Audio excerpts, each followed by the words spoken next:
Estuvimos leyendo el libro de Corintios, la carta a los Corintios. Hay dos cartas, Primera de Corintios, Segunda de Corintios. Cuánta riqueza. Y vamos a la Primera de Corintios, capítulo 1.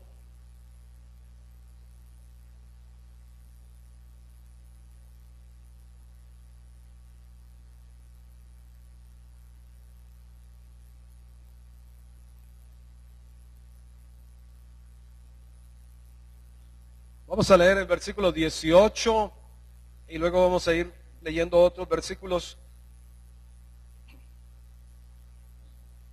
Dice capítulo 1 de 1 Corintios, versículo 18, porque la palabra de la cruz es locura a los que se pierden, pero a los que se salvan, esto es, diga a mí, diga para mí, para nosotros, la palabra de la cruz es poder de Dios.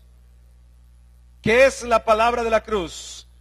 Para los que se salvan, para ti, para mí, para nosotros. ¿Qué es la palabra de la cruz? Poder de Dios. No es raro que el enemigo quiera que de todo se predique en las iglesias, menos de la obra de la cruz. No es extraño. No es extraño que haya tantos temas, tantas enseñanzas, todas necesarias, sí, cierto, importantes, muchas de ellas.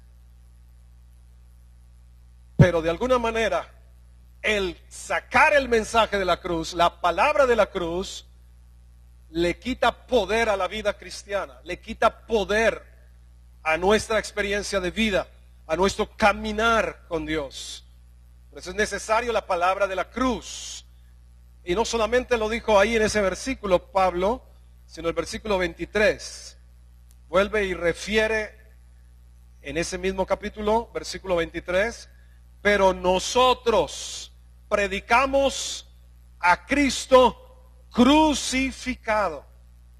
Para los judíos ciertamente que un tropezadero, para los gentiles locura. Aunque así le parezca a la gente religiosa, los judíos, un tropiezo la cruz.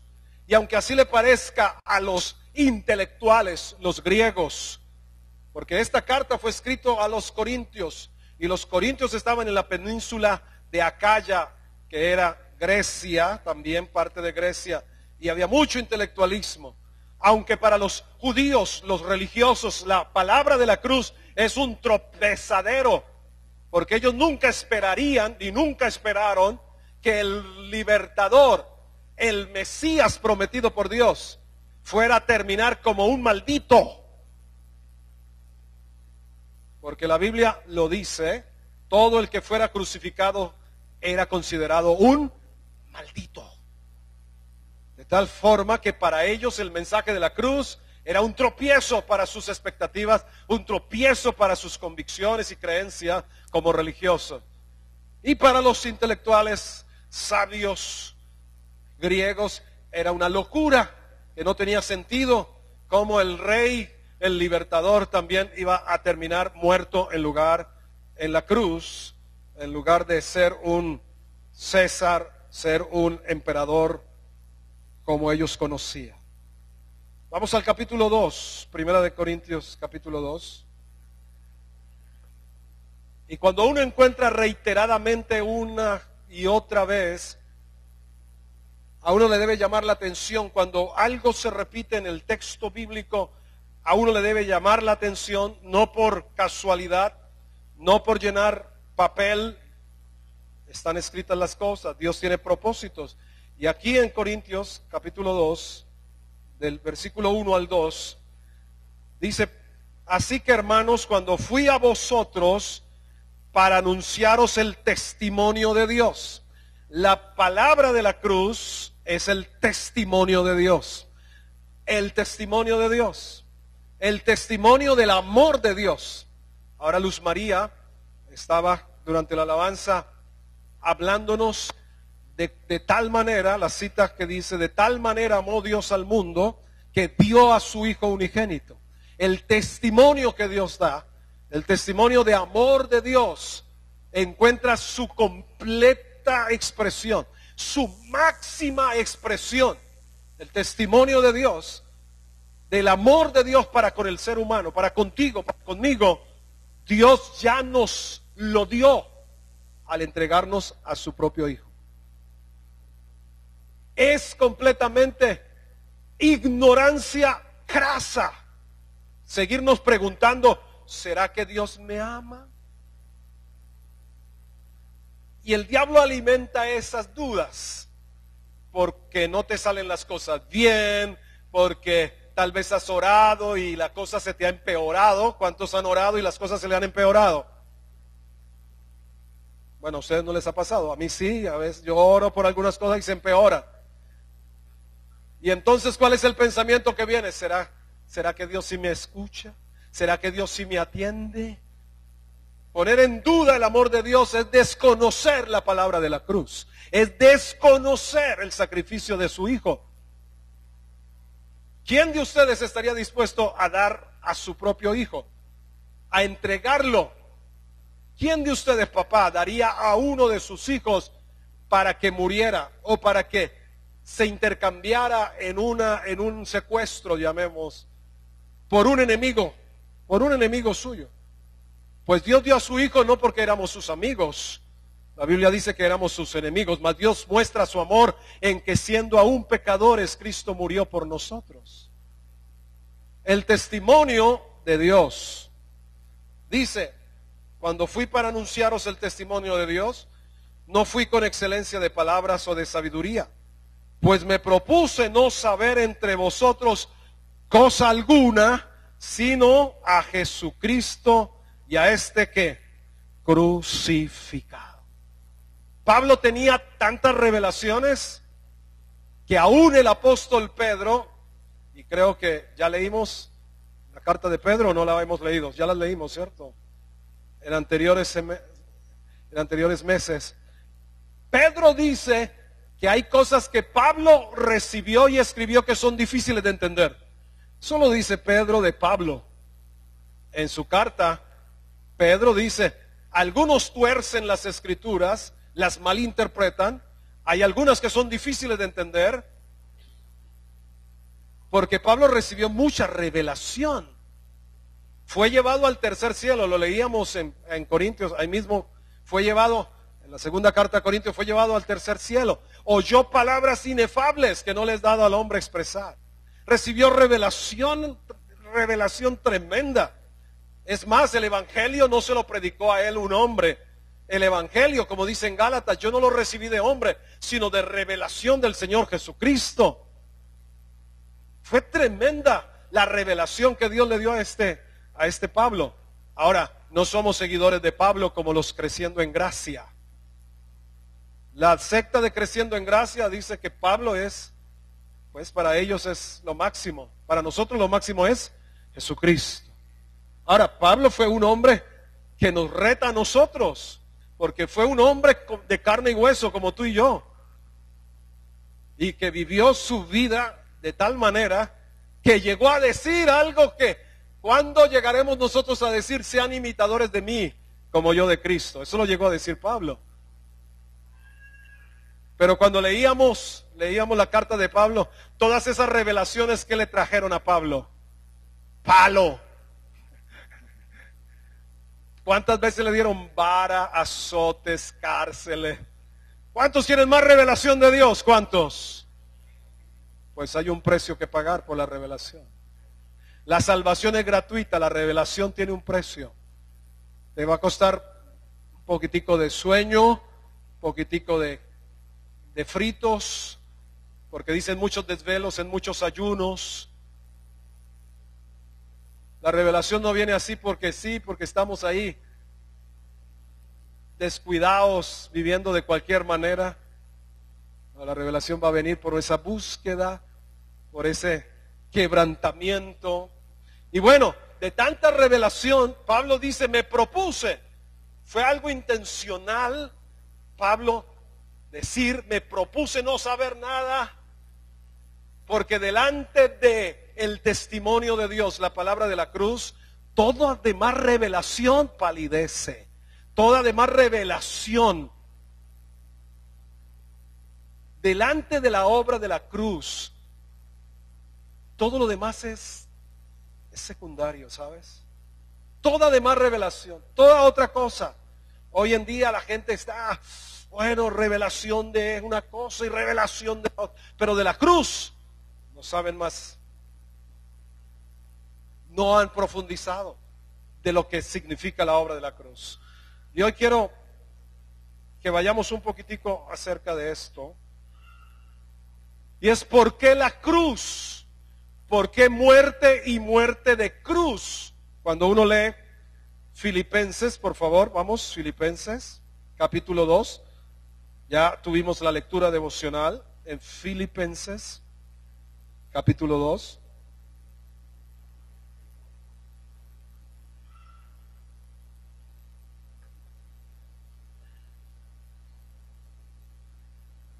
Vamos a leer del versículo 5 al 11, Filipenses. Dice, haya pues en vosotros este sentir que hubo también en Cristo Jesús, el cual, siendo en forma de Dios, no estimó el ser igual a Dios como cosa a que aferrarse, sino que se despojó a sí mismo, tomando forma de siervo, hecho semejante a los hombres, y estando en la condición de hombre, se humilló a sí mismo, haciéndose obediente hasta la muerte y muerte de cruz. Podía haber dicho haciéndose obediente hasta la muerte, pero aquí enfatiza, destaca, resalta muerte y muerte de cruz.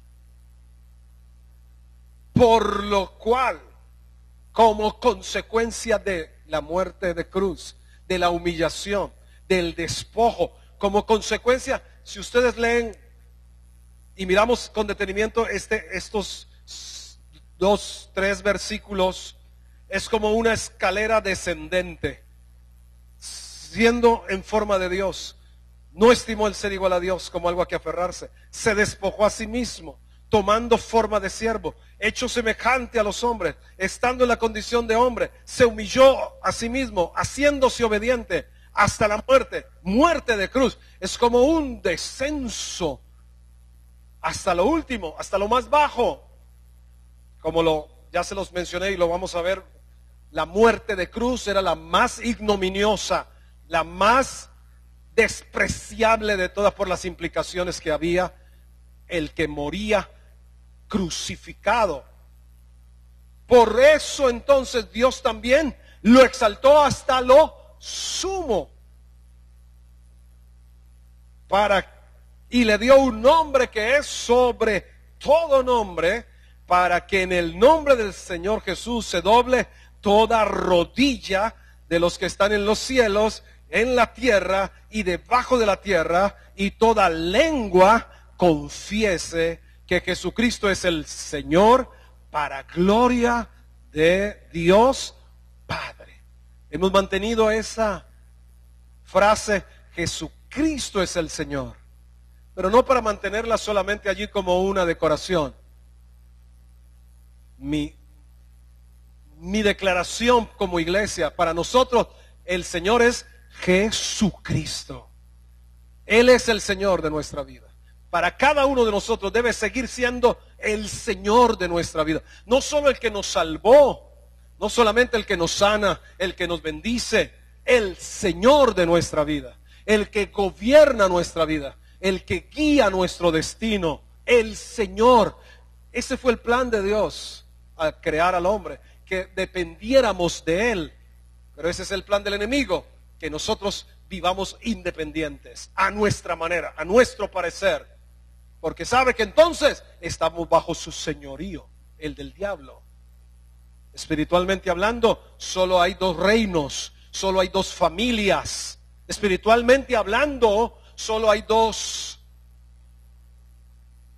reinos, dos familias, dos El príncipe de este mundo es Satanás, el Señor Jesucristo. Nosotros antes le pertenecíamos al príncipe de este mundo. Ahora fuimos arrebatados, sacados por el testimonio, por el mensaje de la cruz. Fuimos librados y puestos en el reino de su amado Hijo. Y por eso estamos agradecidos. Amén. Estamos agradecidos y por eso celebramos al Señor por su gran salvación, por su gran liberación. Pero porque Él es el Señor. Fue el lugar que el Padre le dio. El lugar que Dios le dio como premio por su muerte, por su sacrificio a favor de nosotros. Ahora, ¿por qué la cruz? Muerte y muerte de cruz. Mira, en Jesucristo, en la persona del Señor Jesús, se han cumplido y se cumplieron muchas de las profecías del Antiguo Testamento. Y las profecías del Antiguo Testamento mostraban la muerte que iba a ser de esta manera. Miremos Isaías, por favor, Isaías 53. Y todo el capítulo 53 de Isaías es extraordinario. Isaías 53, versículo 13.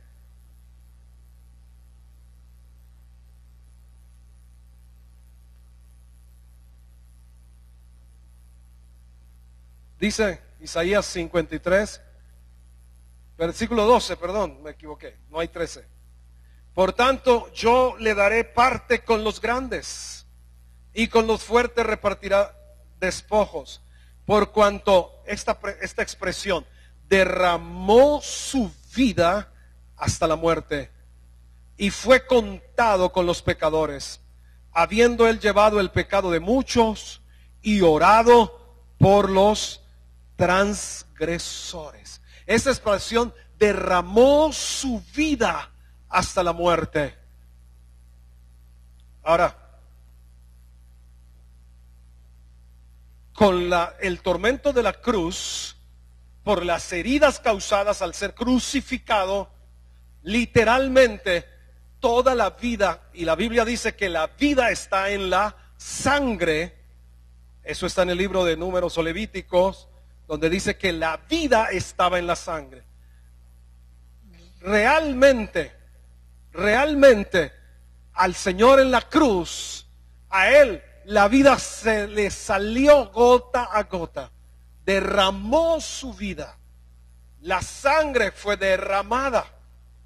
Hay otras formas de muerte que no derraman sangre. ¿Ya?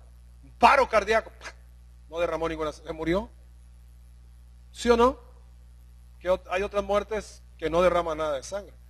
Pero sí hay una muerte en la cual, y no sé cuántos vimos La Pasión, que esa última película acerca de Jesús, de Mel Gibson. Algunos nos horrorizamos, algunos, me acuerdo mucho que la proyectamos en la casa donde vivíamos antes, y donde teníamos la iglesia antes, y algunos se salieron, no quisieron seguir viendo esa sevicia y eso terrible. Algunos dicen que eso se aproxima, que esa película es aproximada a todo lo que los romanos habían establecido cómo debía morir un crucificado. Esa fue una forma en que los romanos ponían escarmiento para que ninguno le diera por rebelarse, ninguno le diera por ir en contra del César. Entonces idearon una forma de muerte pública para que la gente no tuviera ni la menor deseo de rebelarse contra el imperio al ver que así podía terminar su vida. Entonces, fue una cosa realmente terrible. Entonces, proféticamente la cruz había sido ya destinada para ser la muerte del Cordero, la muerte del Mesías, la muerte del Hijo de Dios en expiación, cuando ponga su vida por expiación. Este capítulo 53 de Isaías es súper lleno de la revelación de Dios, de la palabra de la cruz, ahí en Isaías 53. Cuando ponga su vida en expiación, verá linaje, estará satisfecha su alma. nos vio a nosotros. Yo puedo decir, cada gota de la sangre del Señor Jesús que cayó a tierra salpicaba y daba a luz la vida de muchos de nosotros. Y Él vio ese linaje que se levantaba de su sangre. Pero vamos al capítulo 22 de Salmos para ver por qué la cruz.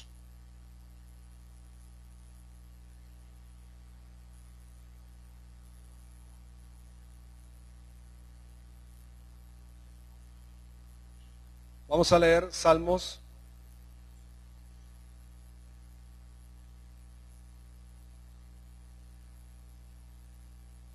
Este salmo, como muchos otros,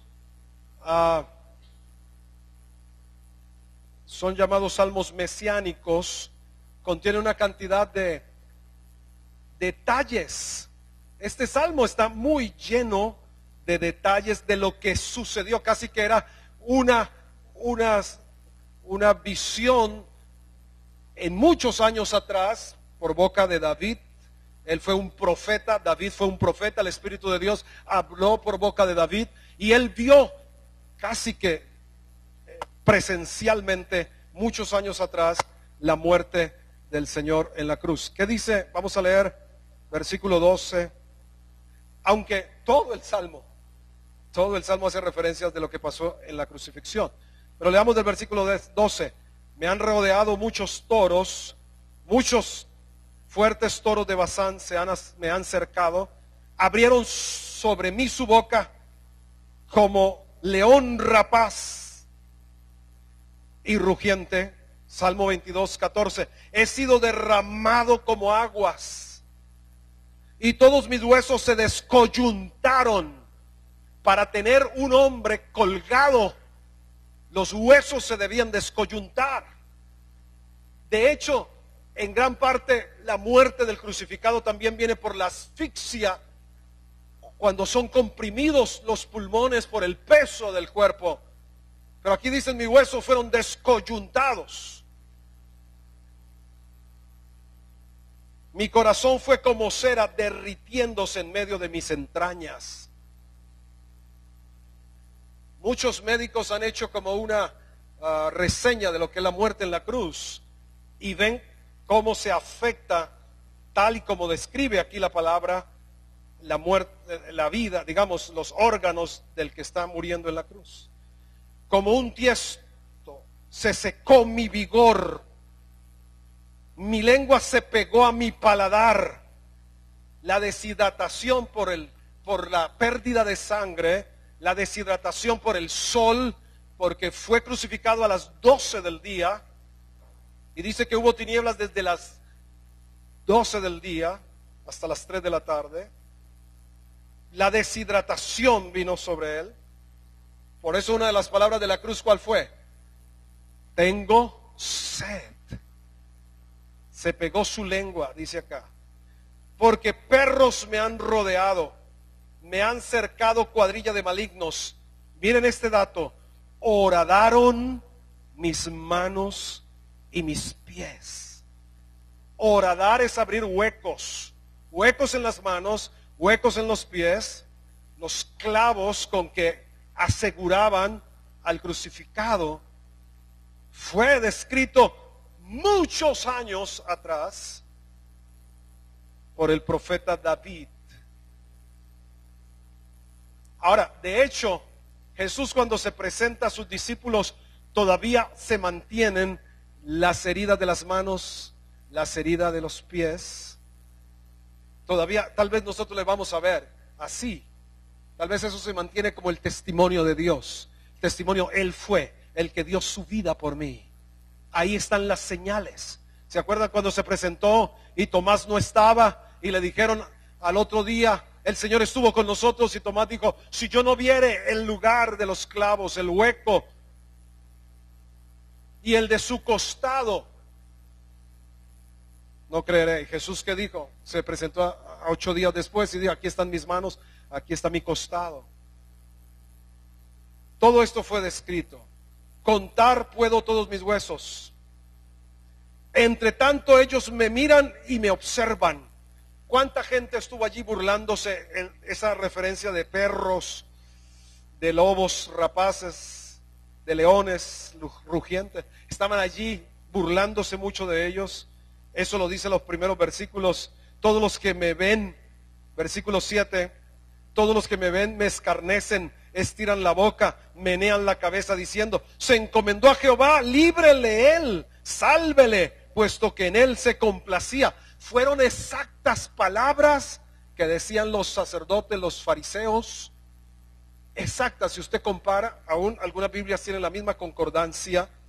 Ahí esas palabras fueron dichas o referidas en Mateo 27:41 exactamente. Sigamos, versículo 18. Repartieron entre sí mis vestidos y sobre mi ropa echaron suerte. Tal cual, ahí sí, tal cual. Como lo vio proféticamente David, sucedió. Y yo quiero hoy mostrarles acerca de algo que la obra, el mensaje de la cruz, la palabra de la cruz, el poder de Dios para nosotros tiene efectos. Y tiene que ver con esto, de la repartición de las ropas. Y tiene que ver con la corona de espinas. Tiene que ver por qué la cruz, por qué la muerte y muerte de cruz. Porque estaba establecido, y vamos a leerlo en Gálatas capítulo 3. Gálatas, también pasamos allí nuestra lectura devocional. Vamos a leer Gálatas capítulo 3, versículo 13.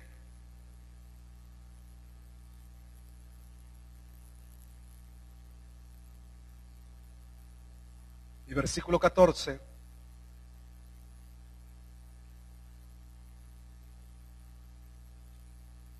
Dice, Cristo nos redimió de la maldición de la ley,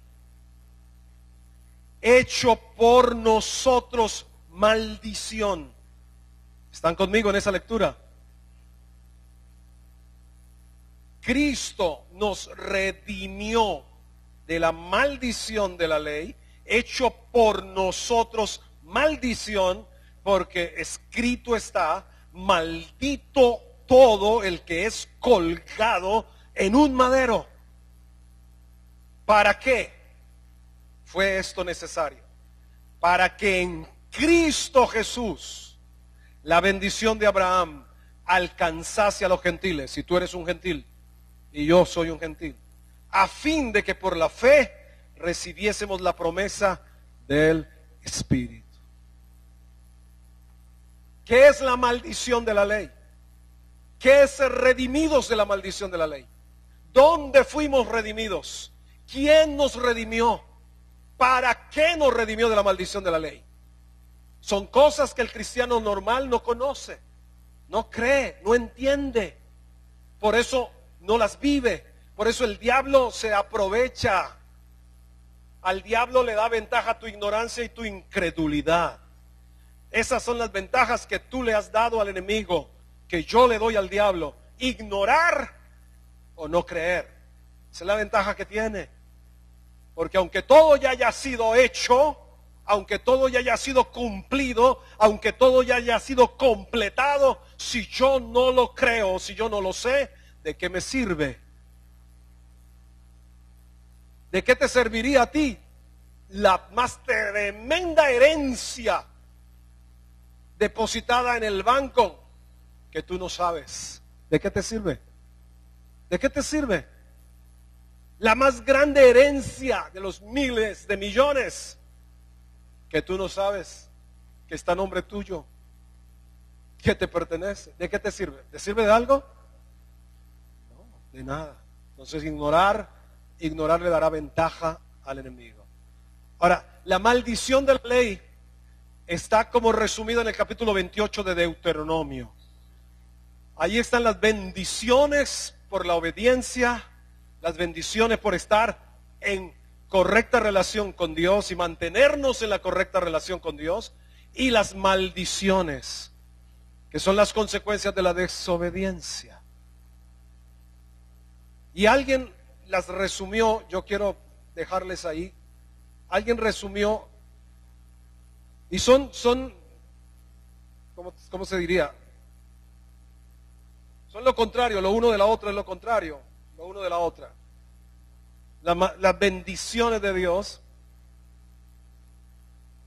tienen que ver con que tú seas puesto en alto, con que tú seas puesto en alto, es decir, con que Dios te pueda exaltar, no al lugar de Él, no para ser como Dios, no, pero en el corazón y en el pensamiento de Dios la bendición es que Dios habló de que te pondría, que te exaltaría, que te pondría en alto, eso dice la Escritura.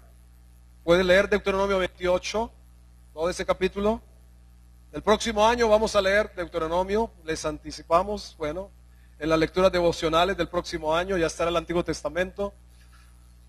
Pero Dios quiere honrar, en la bendición de Dios hay honra, hay distinción. Ahora lo contrario a exaltar, a honrar, es humillar, lo contrario. En la bendición de Dios hay reproductividad.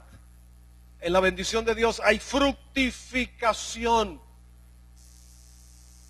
Por eso es que en muchos casos la falta de capacidad para reproducirse puede ser una maldición, causa de maldición generacional. Porque en la bendición de Dios está el que nosotros podamos reproducirnos y ser fructíferos en todas las áreas de nuestra vida. No es solamente en tener hijos como conejos,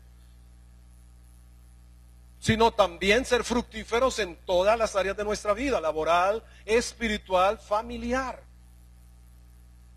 La maldición traía esterilidad. La maldición traía escasez, ruina, pobreza. De todas estas maldiciones de la ley fuimos redimidos. Usted cuando lee la Biblia, usted debe ver si es un verbo que está presente, pasado o futuro. Y aquí cuando leíamos en Gálatas dice, Cristo nos redimió. Tercero de primaria, conjugación de los verbos. Ese verbo está conjugado ¿en qué tiempo? Nos redimió. Pasado.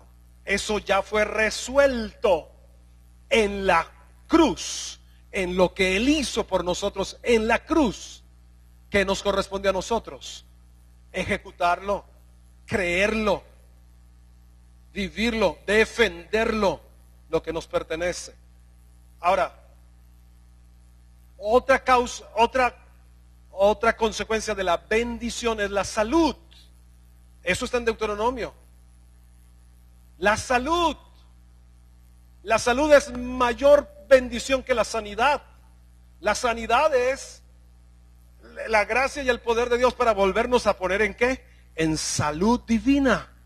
La salud, solamente quizá nosotros nos damos cuenta cuando se nos pierde. Pero qué bendición, cuántos días de este año usted ha estado en salud, saludable. ¿Cuántos días? Si los compara con los que se han enfermado, son casi nada. Salud es consecuencia de la bendición de Dios. Luego, muchas causas de enfermedad, ¿verdad? Muchas causas son maldiciones, la enfermedad. Como una consecuencia de maldición, la enfermedad. Y hay unas enfermedades que son mucho más como claras, que pueden ser causadas por maldiciones. Sobre todo esas enfermedades que se recurren en la línea generacional. Hay enfermedades, y no en vano los médicos tienen que hacer la historia clínica, y una parte muy clave de la historia clínica son los antecedentes familiares, porque si hay antecedentes de tal enfermedad, es muy probable entonces que el diagnóstico sea esa misma enfermedad. Enfermedades. De todas ellas nos redimió el Señor. Prosperidad de Dios.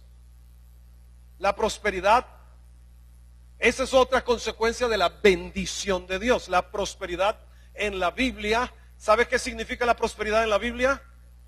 Cumplir el propósito de Dios y hacer su voluntad.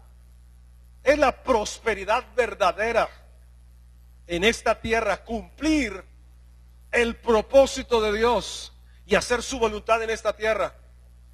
Esa es la verdadera prosperidad, que tú cumplas el fin por el cual Dios te creó, que tú estés en todo aquello para lo cual Dios te diseñó, que tú no falles, que tú no erres el blanco del propósito de Dios. Eso es prosperar, porque traerá como consecuencia las añadiduras. Se ha desbalanceado el mensaje de la prosperidad para solo mirar qué reloj usa, qué carro monta, qué casa tienes. Esas son las añadiduras. Porque hay gente que tiene carros, casas, relojes, pero están totalmente por fuera de la voluntad de Dios para su vida. Usted lo sabe muy bien.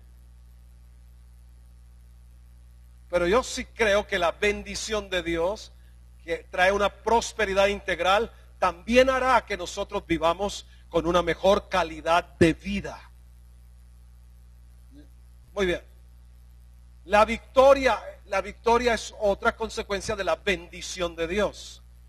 La victoria. Ayer le hablamos a los jóvenes acerca de Doña Tenta. ¿Sí o no? Doña Tenta. ¿Para qué es la tentación? ¿Para qué es la tentación? Para vencerla. Para eso es. La tentación no es para otra cosa, sino para vencerla y mostrar que mayor es el que está en nosotros que el que está en el mundo tentando. La victoria sobre las pruebas, la victoria sobre las tentaciones, la victoria sobre todo conflicto que enfrentemos según la voluntad de Dios. Luego, la maldición también venía y decía Dios que serían derrotados donde quiera que fuera. La derrota.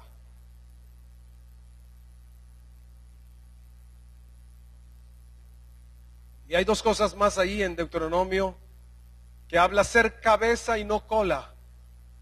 Tiene que ver con honra, con exaltación, con ser puestos en alto por la mano de Dios. Pero habló, serás cabeza y no cola. Estarás encima y no debajo. Eso está escrito como consecuencia de la bendición. Luego, la maldición también tenía su contra, es decir, serás cola y no cabeza. Y la cabeza es la que toma las decisiones, ¿sí? La cola huele feo. Muy bien. Estar debajo y no encima. Estar debajo. Ahora, hay momentos en que Dios nos nos permite las pruebas y podemos enfermarnos también y podemos tener angustias económicas y todo esto. No quiere decir esto, bueno, es que estoy bajo la maldición. Eso sería ser ignorante completamente. La maldición ya fue. Mira, Jesús agotó en la obra de la cruz, en la muerte del Señor, se consumió el poder de la maldición. Fue absorbido. Ustedes saben esos agujeros negros. Fue absorbido completamente el poder de la maldición. Para que nosotros se exprese y se evidencie, como decía ahí en Gálatas, toda la bendición de Abraham, toda la bendición de Dios sobre nuestra vida en Cristo Jesús. En Cristo Jesús. Ninguna verdadera bendición te llega por otro lado. Las bendiciones que vienen del Padre, Él solo tiene un solo medio para hacerlas llegar a nosotros, que se llama Jesucristo. Él no las manda ni por servientega, por deprisa, ni por otro lado. Jesucristo. Dice para que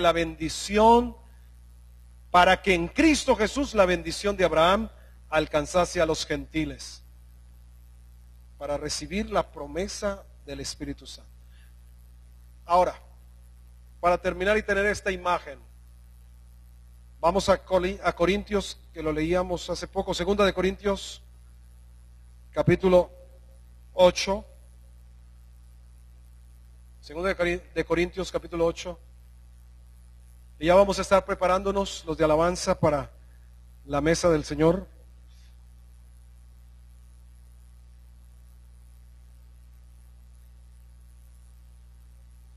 Versículo 9, 2 de Corintios dice: porque ya conocéis la gracia de nuestro Señor Jesucristo. Ya conocéis es dejar de ignorar. Tener conocimiento es dejar de estar esclavo.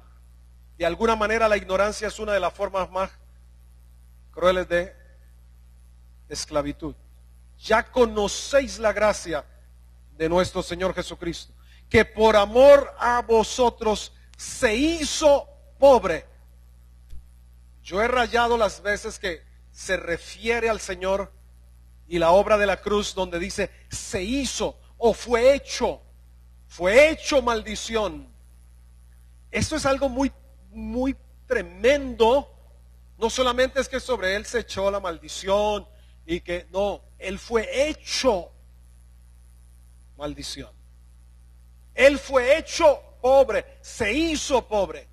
Dice al que no conoció pecado, en esta carta 5:21 creo, al que no conoció pecado, por nosotros lo hizo pecado.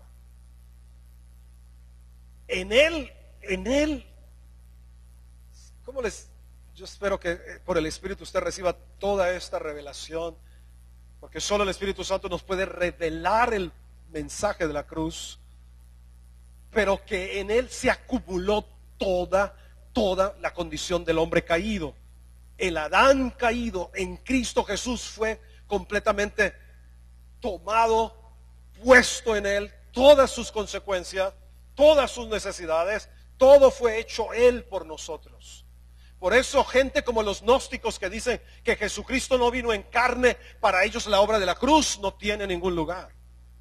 Y la gente que cree que Jesucristo solo vino en espíritu, está negando el poder de Dios, que es la obra de la cruz. Porque fue en su carne que Él absorbió todo el poder de la maldición, de la enfermedad, de la ruina. En su cuerpo, en su carne, Él absorbió para destruir completamente el poder de la maldición, el poder de la ruina, el poder de la enfermedad. Aquí está diciendo, ya conocéis la gracia de nuestro Señor Jesucristo, que por amor a vosotros se hizo pobre, siendo rico, para que vosotros con su pobreza fueseis enriquecidos. Él era el más grande de todos, el más poderoso de todos, y se hizo como uno de nosotros, y se hizo obediente, y se humilló, y tomó forma de siervo. Y cuando dice tomó forma de siervo, habla del siervo de los siervos. En las casas antiguas, en las casas judías, habían distintos grados de siervos. El que lavaba los pies era el más bajo de todos los siervos. ¿Y qué hizo Jesús con sus discípulos antes de la cruz? Les lavó los pies. Él tomó, cuando dice aquí se hizo pobre, la expresión se hizo pobre es que Él asumió el último peldaño de la ruina, de la escasez. La palabra del griego se hizo pobre en el original, quiere decir ser destituido, pobre como un pordiosero, reducido a extrema pobreza. La palabra sugiere el último peldaño de la pobreza, una situación en la que uno carece totalmente de los bienes mínimos. Eso sucedió en la cruz. De hecho, cuando le quitaron la ropa, al quitarle la ropa era dejarlo a la intemperie. Y si uno ve personas de la calle, qué tristeza hay. cuando tal vez solamente se les ve su pantaloneta y algunos ya quizás sin nada. Uno piensa las noches, aunque aquí el clima es más benévolo, pero que no tener con qué cubrir es decir, sin dignidad, perdiendo hasta la dignidad, porque si alguien no tiene con qué cubrirse, pues es estar expuesto completamente. Pues en la cruz el Señor Jesucristo por ti y por mí fue hecho una exhibición pública de su condición al mínimo. Así que si tú has vivido situaciones terribles, Jesús por ti las vivió, las peores todavía, para poder ser ahora tu Salvador, para poder ser ahora tu Redentor, tu Señor. Ya les hemos hablado que la corona de espinas significaba llevar la maldición, porque cuando Dios maldijo la tierra, ¿qué dijo a Adán? Que la tierra le iba a producir espinos y cardos. Jesús llevó la maldición de la tierra también sobre su cabeza cuando fue coronado con espinas. Él nos ha redimido de toda maldición. Hay tiempos de pruebas y de adversidades, pero ya la maldición no tiene derecho sobre nuestra vida. En Cristo Jesús hemos sido librados, redimidos de toda la maldición de la ley, para que ahora vivamos para la alabanza de su gloria. Ahora, lo que algunos viven, aún como cristianos, es consecuencia de sus desobediencias. Lo que algunos viven son las experiencias de sus malas decisiones. Pero arrepiéntase, porque para cada uno de nosotros en Cristo, Él sufrió para que la bendición de Dios sea sobre nosotros. Vamos a ponernos en pie y vamos a darle gracias al Señor.